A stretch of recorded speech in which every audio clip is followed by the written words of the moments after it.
दोस्तों स्वागत है आप सभी का आपके अपने YouTube चैनल बीएस सेंटर में। सोशियोलॉजी मेजर 7 का एक मोस्ट इंपोर्टेंट क्वेश्चन है कि सामाजिक अनुसंधान या फिर शोध का अर्थ, क्षेत्र एवं महत्व की चर्चा करें। मोस्ट इंपोर्टेंट क्वेश्चन है, रिपीटेड क्वेश्चन है।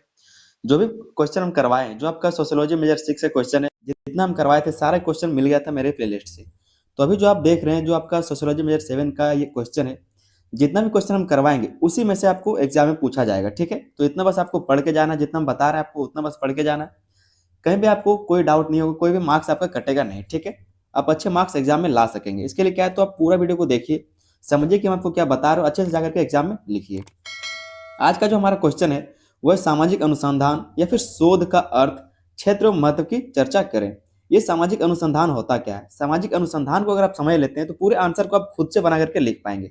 इससे क्या, तो आप मेरा पूरा बात को सुनिए, हम जो आपको बता रहे हैं उसको आप समझ के जाइए, ताकि आप लिख सके खुद से भी। और अगर आप पूरा वीडियो को देखते हैं, अंत तक देखते हैं, तो आराम से जिस तरह से हम आपको बताएंगे, आराम से जाकर के आप एग्जाम में लेकर के अच्छा मार्क्स ला सकते हैं। चैनल पर नए तो आप लोग चैनल को सब्सक्राइब कर लीजिएगा। समझते सामाजिक अनुसंधान का मतलब क्या होता है। सामाजिक अनुसंधान का मतलब ये होता है कि समाज से जुड़ी जो भी घटनाएं होती, जो भी समस्याएं होती, और इसका ये जो घटनाएं हैं, जो समस्याएं हैं, उसका समाज पर क्या प्रभाव पड़ता है और उन प्रभावों का निवारण कैसे किया जा सकता है, इन सभी बातों का जो वैज्ञानिक ढंग से अध्ययन किया जाता है उसी को ही सामाजिक अनुसंधान कहा जाता है। बात समझ में आया होगा? किसको कहा जाएगा? जैसे हमारे समाज में बहुत सारी समस्याएं होती, कुछ न कुछ घटित होते रहता है, तो इसका समाज पर क्या प्रभाव पड़ता है, एक ये बात हो गया। और इन प्रभावों का निवारण कैसे किया जा सकता है, ये जो प्रभाव पड़े समाज पर, इसका निवारण कैसे किया जा सकता है। और इन सभी बातों का, ये जो सारी बात हुई, चाहे कोई प्रभाव पड़ा, चाहे कोई समस्या हुई, कोई घटना हुआ, इन सब बातों का जो वैज्ञानिक ढंग से, वैज्ञानिक तरीके से अध्ययन होता है, उसी को ही सामाजिक अनुसंधान कहा जाता है। ठीक है, अब चलिए हम लोग समझते हैं इसकी भूमिका को। आंसर लिखने का भी कुछ तरीका होता है, जिस तरह से हम आपको बताते हैं बस उस तरह से आपको लिखना है। एक छोटा सा परिचय या फिर भूमिका को आप लोग जरूर लिखिएगा। और सामाजिक अनुसंधान के बारे में हम लोग पढ़ रहे हैं, तो इसके बारे में थोड़ा सा डिटेल दे देंगे। उसके बाद यहाँ पर आप देख सकते हैं सामाजिक अनुसंधान का अर्थ भी हम यहाँ पर लिखे हुए हैं। तो इस तरह से सामाजिक अनुसंधान का अर्थ भी हम लोग देखेंगे, लेकिन इससे पहले भूमिका या फिर परिचय को हम लोग जरूर यहाँ पर लिखेंगे। ठीक है, समझते हैं इसमें क्या कहा जा रहा है। भूमिका को देख लेते हैं क्या कहा जा रहा है। इसमें यह कहा जा रहा है कि मनुष्य एक सामाजिक प्राणी है। एक लाइन से आप लोग लिखना शुरू करेंगे, जिस तरह से एग्जाम में हम आपको बता रहे हैं उसी तरह से अपने एग्जाम में आप लिखेंगे। कहा जा रहा है कि मनुष्य एक सामाजिक प्राणी है और वह समाज में रहकर ही अपना जीवन व्यतीत करता है, और वह समाज में रहकर ही अपना जीवन व्यतीत करता है। समाज में रहने के दौरान मनुष्य को अनेक प्रकार की समस्याओं, परिस्थितियों और परिवर्तनों का सामना करना पड़ता है।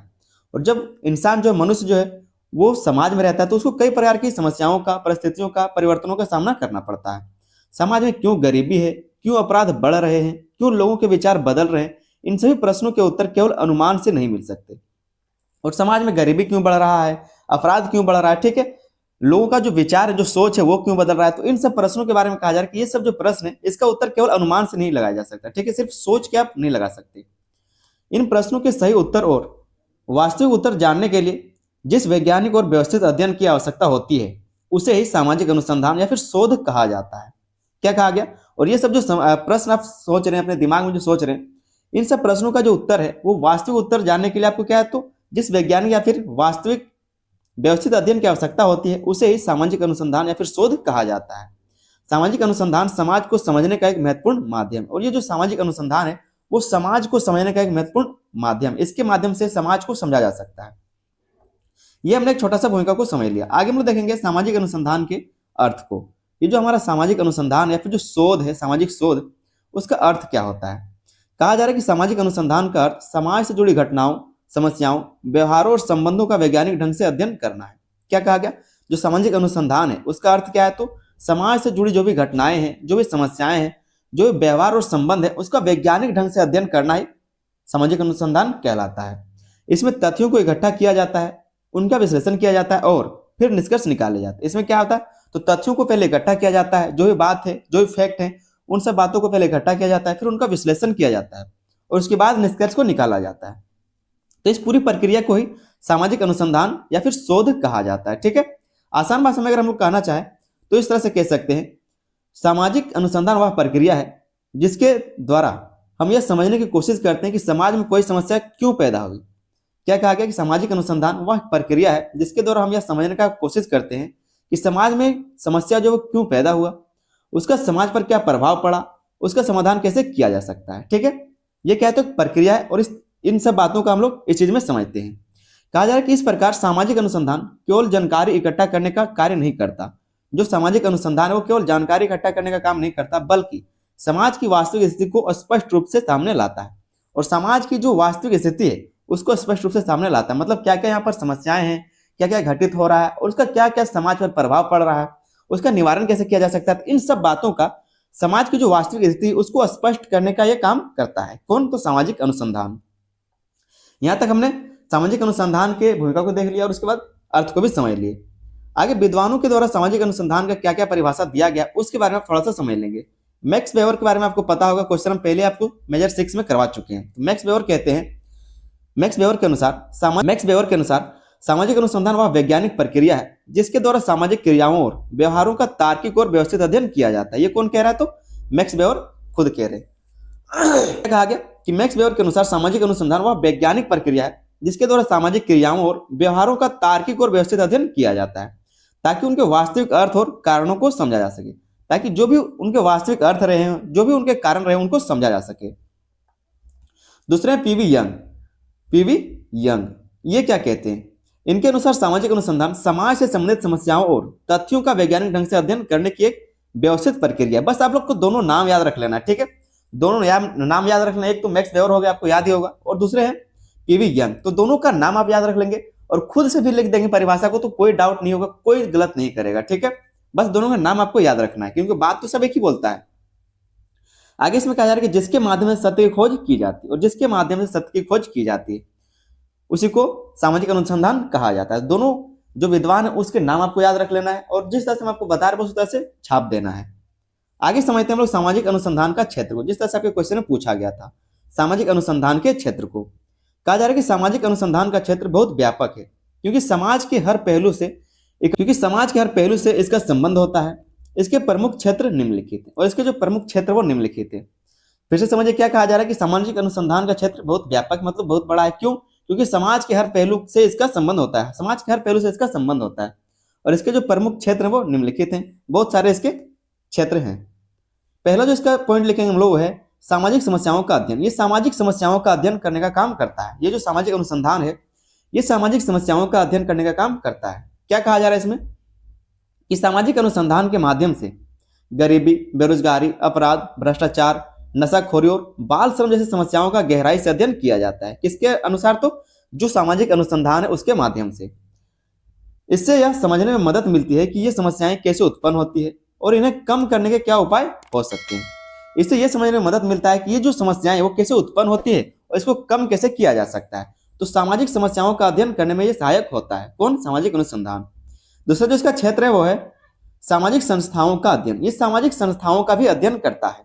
समाज में परिवार क्या है? परिवार भी एक संस्था है, और जब एक एक व्यक्ति करके 4-5 लोग होते तो उसको परिवार कहा जाता है, और वही परिवार जब बड़ा हो जाता है तो उसको समाज कह दिया जाता है, ठीक है?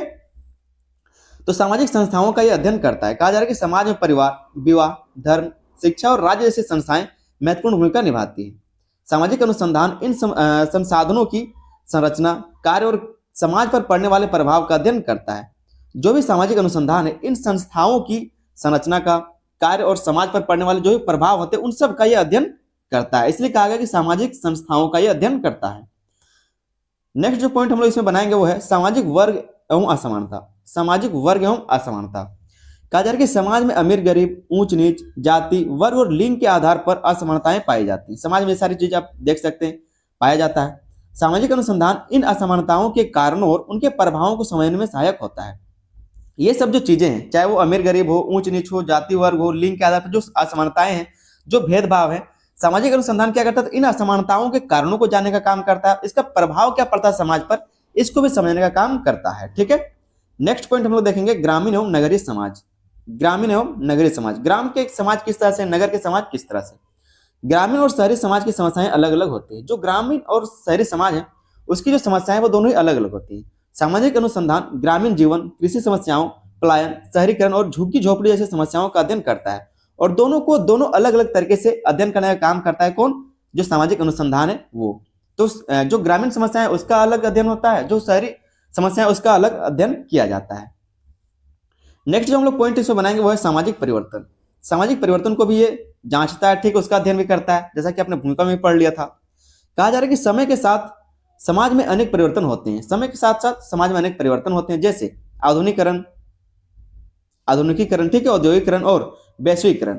सामाजिक अनुसंधान यह समझने का प्रयास करता है कि इन परिवर्तनों का समाज पर क्या प्रभाव पड़ता है, और जो भी परिवर्तन समाज में होते हैं, जो सामाजिक अनुसंधान है वो यह समझने का प्रयास करता है कि इसका समाज पर क्या प्रभाव पड़ता है, जो भी परिवर्तन हो रहे हैं। छठा जो पॉइंट हम लिखेंगे वो है जनसंख्या एवं सामाजिक विकास। जनसंख्या एवं सामाजिक विकास, जनसंख्या वृद्धि, शिक्षा, स्वास्थ्य और जीवन स्तर जैसे विषय भी सामाजिक अनुसंधान के क्षेत्र में आते हैं। ये सारी चीजें भी सामाजिक अनुसंधान के क्षेत्र में आता है, क्योंकि इसका जो विषय है वो बहुत ही व्यापक है। समाज में जो भी घटनाएं होती है, जो भी समस्याएं होती है, सभी तो सामाजिक अनुसंधान के अंतर्गत ही आएंगे। तो ये बात कहा जा रहा है कि जनसंख्या वृद्धि, शिक्षा, स्वास्थ्य और जीवन स्तर जैसे विषय सामाजिक अनुसंधान के क्षेत्र में आते हैं, क्योंकि इनका सीधा संबंध समाज के विकास से होता है। क्योंकि इन सभी चीजों का जो संबंध है वो सीधा किससे होता है? समाज के विकास से होता है। जनसंख्या वृद्धि होगी तो संसाधनों में कमी होगी, ठीक है, संसाधनों को जुटाने में काम आएगा। शिक्षा उसी तरह से, स्वास्थ्य, जीवन स्तर, ये सब क्या है तो समाज के विकास में उपयोगी होता है। आगे दोस्तों हम लोग समझेंगे सामाजिक अनुसंधान के महत्व को। क्षेत्र को हमने समझ लिया, आगे हम लोग सामाजिक अनुसंधान के महत्व को समझेंगे। मोस्ट इंपोर्टेंट क्वेश्चन है आपका 15 नंबर के लिए। जब भी हम क्वेश्चन करवा रहे हैं, जितना भी हम क्वेश्चन करवा रहे हैं, सारा इंपॉर्टेंट होगा, एक भी आपका फालतू का क्वेश्चन नहीं करवाया जा रहा है। जितना हम बता रहे हैं बस उतना आपको पढ़ के जाना है। आगे इसमें कहा जा रहा है कि आधुनिक समाज में सामाजिक अनुसंधान का महत्व बहुत अधिक है। इसके प्रमुख महत्व निम्नलिखित हैं, तो इनके महत्वों को भी हम लोग समझ लेते हैं। पहला जिसका महत्व है सामाजिक अनुसंधान का, वो है सामाजिक समस्याओं को समझने में सहायक करता है। सामाजिक समस्याओं को समझने में सहायता करता है। सामाजिक अनुसंधान के द्वारा समस्याओं के वास्तविक कारणों की पहचान की जाती है, ठीक है। इससे समस्याओं को केवल ऊपर नहीं बल्कि जड़ से समझा जा सकता है। इससे क्या है तो जो भी समस्या है उसको अंदर से समझा जा सकता है। दूसरा जिसका महत्व है सरकारी नीतियों में उपयोगी। ये सरकारी नीतियों में उपयोगी होता है। सरकार सामाजिक अनुसंधान के निष्कर्षों के आधार पर योजनाएं और नीतियां बनाती है। इससे योजनाएं अधिक प्रभावी और व्यवहारिक बनती हैं। जैसे किसी क्षेत्र में, किसी भी समाज में शिक्षा की कमी है, तो ये जो सामाजिक अनुसंधान है वो जो गहन अध्ययन किया है वो सारी चीजें जो है सरकार के पास जाएंगी, और सरकार उस हिसाब से उस क्षेत्र में क्या करेगी तो नीति अपनाएगी, नीतियों को लागू करेगी। तो सरकारी नीतियों में ये उपयोगी होता है जो सामाजिक अनुसंधान है। तीसरा जो पॉइंट हम लोग इसमें बनाएंगे वो है ज्ञान में वृद्धि करता है। ये ज्ञान में वृद्धि करता है। सामाजिक अनुसंधान से समाज से जुड़े नए तथ्य, विचार और सिद्धांत सामने आते हैं। इससे सामाजिक ज्ञान में निरंतर वृद्धि होती है। तो इससे सामाजिक जो ज्ञान है उसमें निरंतर वृद्धि होती रहती है। चौथा जो पॉइंट इसमें लिखेंगे वो है अंधविश्वास और भ्रांतियों को दूर करता है। जो अंधविश्वास है या फिर जो भ्रांति है उनको दूर करने का ये काम करता है। सामाजिक अनुसंधान तर्क और प्रमाण पर आधारित होता है। पहले हम आपको बता चुके कि जो सामाजिक अनुसंधान है वो एक वैज्ञानिक ढंग से किया गया अध्ययन है, ठीक है। ऐसा नहीं कि जैसे सिर्फ अनुमान लगा करके बात किया जाए। तो जो भी अंधविश्वास है, जो भी भ्रांति फैलाए गए, इन सबको भी ये दूर करता है। इसीलिए कहा जा रहा है कि सामाजिक अनुसंधान तर्क और प्रमाण पर आधारित होता है। जो फैक्ट चीजें हैं, जो आपका प्रमाण है, ठीक है, जो साक्ष्य है, उसके आधार पर ये बात करता है, जिससे समाज में फैले अंधविश्वास और गलत धारणाओं को दूर करने में मदद मिलती है। पांचवा जो पॉइंट है, पांचवा जिसका महत्व है सामाजिक सुधार में सहायक। ये सामाजिक सुधार में सहायक होता है। अनुसंधान के निष्कर्ष समाज सुधारकों और सामाजिक संगठनों को सही दिशा प्रदान करते हैं, जिससे समाज में सकारात्मक परिवर्तन संभव हो पाता है। बस पढ़ करके भी आप समझ सकते, ज्यादा इसमें कुछ और भी मतलब कह सकते ज्यादा जटिल शब्द यहाँ पर नहीं, बिल्कुल आसान भाषा में सब कुछ लिखा हुआ है। छठा पॉइंट हमारा है भविष्य की योजनाओं में मददगार। ये भविष्य की योजनाओं भी मददगार होता है। सामाजिक अनुसंधान के माध्यम से समाज की वर्तमान स्थिति को समझकर भविष्य की अवधारणाओं, भविष्य की आवश्यकताओं और समस्याओं का अनुमान लगाया जा सकता है। भविष्य में क्या क्या आवश्यकताएं हो सकती है और क्या क्या समस्याएं हो सकती है, उसका निवारण कैसे होगा, आज के आज इसको पता किया जा सकता है। कहा जा रहा है कि भविष्य में योजनाओं में यह मददगार होता है। आगे हम लोग दोस्तों एक छोटा सा निष्कर्ष को देख लेंगे। निष्कर्ष लिखना बहुत ही जरूरी होता है। 1-1.5 नंबर तो यहीं से मिल जाता है आप लोग को। तो निष्कर्ष आप लोग जरूर लिखें। जो भी आपने ऊपर लिखा उसका सारांश लिखना जरूरी हो जाता है, ठीक है, मूल्यांकन उसका करना जरूरी हो जाता है। कहा जा रहा है कि अंततः यह कहा जा सकता है कि सामाजिक अनुसंधान समाज को समझने और सुधारने का एक आवश्यक साधन है। यह समाज की वास्तविक स्थिति को स्पष्ट करता है और सामाजिक विकास की दिशा तय करने में महत्वपूर्ण भूमिका निभाता है। क्या कहा जा रहा है, ये जो अनुसंधान है वो सामाजिक स्थिति को, जो इसका वास्तविक स्थिति है उसको स्पष्ट करता है और सामाजिक विकास की दिशा तय करने में महत्वपूर्ण भूमिका निभाता है। बिना सामाजिक अनुसंधान के किसी भी समाज का संतुलित और न्यायपूर्ण विकास संभव नहीं है। बिना सामाजिक अनुसंधान के, जब तक समाज का अनुसंधान या फिर शोध नहीं किया जाएगा, तब तक किसी भी समाज का संतुलित और न्यायपूर्ण विकास संभव नहीं हो सकता। तो ये हमारा एक छोटा सा निष्कर्ष हो गया। उम्मीद करते हैं दोस्तों क्वेश्चन का आंसर बिल्कुल अच्छे तरीके से आसान भाषा में समझ में आ गया होगा। चैनल पर नए तो आप लोग चैनल को सब्सक्राइब जरूर कर लीजिएगा और अपने दोस्तों में इस वीडियो को ज्यादा से ज्यादा शेयर कीजिए। वीडियो पसंद है वीडियो पर लाइक कर अपने दोस्तों में इसको शेयर जरूर कर दीजिएगा। और चैनल पर नए तो चैनल को आप लोग सब्सक्राइब कर लीजिए, बिल्कुल फ्री है। चैनल को तुरंत सब्सक्राइब कीजिए अभी के अभी और बेल आइकन को दबाकर उसको ऑल पर सेट कर लीजिएगा। प्लेलिस्ट हम आप लोग प्लेलिस्ट जो है हम आप लोग के लिए बना दे रहे हैं, तो जाकर के प्लेलिस्ट आप लोग तैयारी शुरू कर सकते हैं। व्हाट्सएप ग्रुप आप लोग के लिए बना दे, जाकर के व्हाट्सएप ग्रुप को भी आप लोग ज्वाइन कर लीजिएगा। चलिए दोस्तों, मिलते हैं किसी अगले वीडियो में, तब तक के लिए धन्यवाद। जय हिंद।